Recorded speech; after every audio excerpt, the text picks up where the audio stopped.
O Brasil avança no cenário global de desenvolvimento humano. Segundo o relatório mais recente do Programa das Nações Unidas para o Desenvolvimento, o país subiu 5 posições no ranking do IDH, alcançando a 84ª colocação entre 193 nações.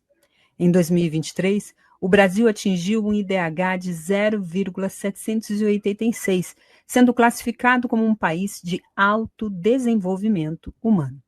Paulo Clias, doutor em economia e membro da carreira de especialidades em políticas públicas e gestão governamental do governo federal, explicou qual é a metodologia estatística para chegar a esse índice.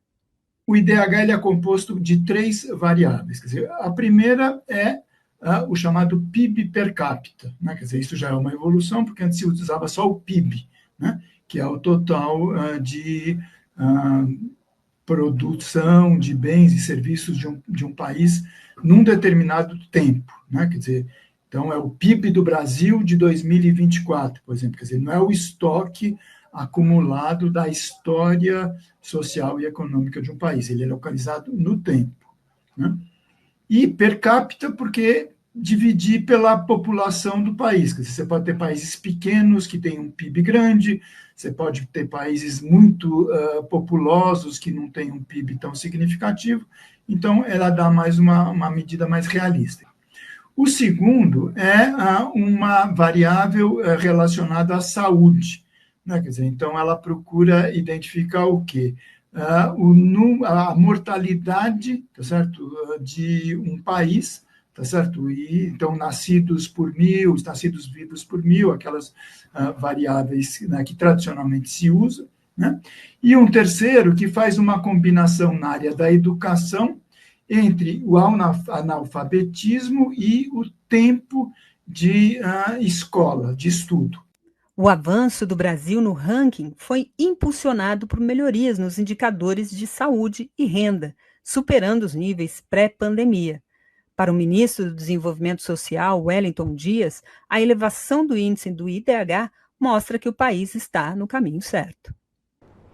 Muito trabalho de toda a equipe do governo federal, integrado com os governos estaduais, municípios, com o setor privado, para garantir um Brasil mais desenvolvido e agora colhendo frutos. O trabalho realizado em 2023, 2024, segundo o Programa Nacional de Desenvolvimento das Nações Unidas, o PNUD, já dá resultados. O Brasil, que entre as 193 nações da ONU, agora estava na posição 89 no nível de desenvolvimento e evoluiu para 84 entre os mais desenvolvidos. O Brasil melhorou ao mesmo tempo a educação, não é? Melhorou a expectativa de vida, a média de vida, e melhorou a renda, principalmente a renda dos mais pobres. É esse caminho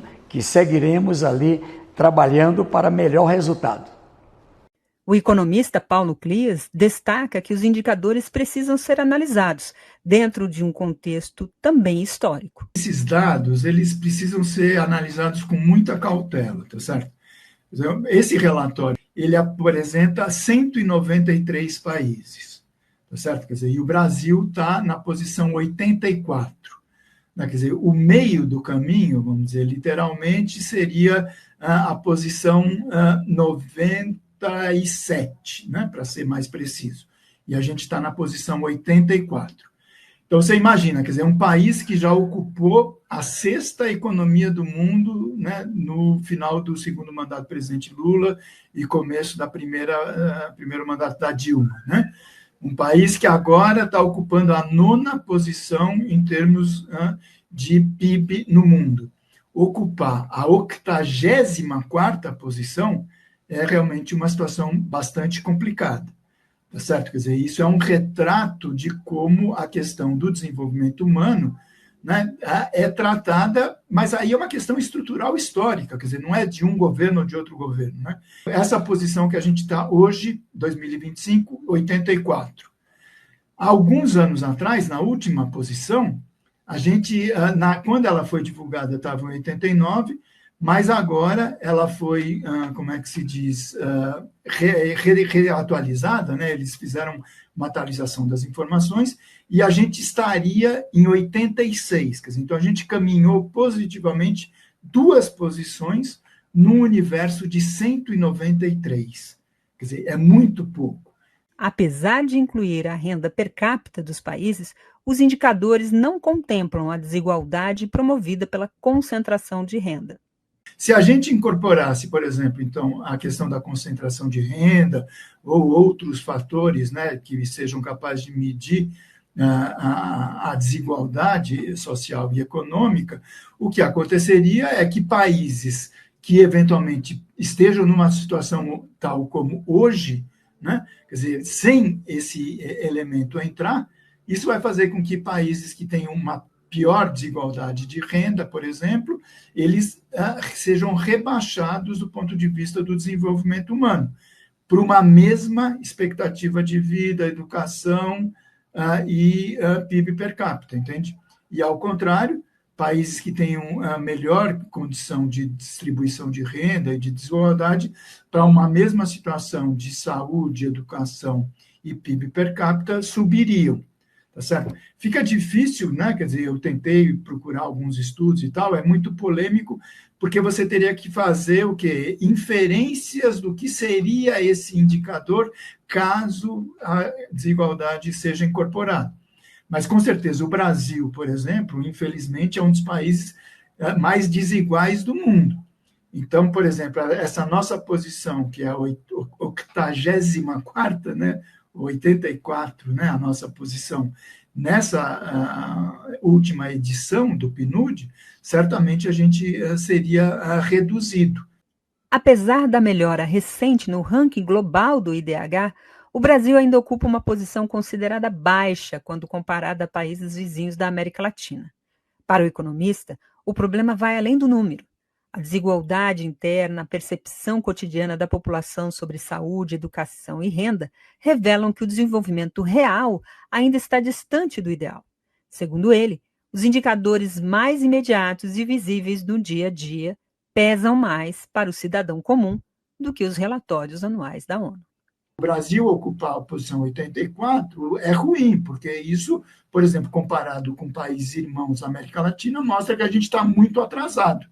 E isso sem levar em conta ainda fatores como a desigualdade de renda. Mas, né, quer dizer, você tem outros elementos de acompanhamento mais de curto prazo, de conjuntura, né, que eventualmente são muito mais impactantes do ponto de vista da percepção da população a respeito do que seria um desenvolvimento humano ou um desenvolvimento social e econômico, do que aguardar a nova edição do PNUD, tá certo? Com o seu IDH oficial. Uma coisa é a percepção da população a respeito de como está, vamos dizer, entre aspas, um IDH, né? Quer dizer, como está o desenvolvimento humano da sua condição e do seu país. Outra coisa é uma, né, avaliação de como está sendo a evolução do IDH do Brasil no cômputo geral que o PNUD faz entre todos os países do mundo, tá certo?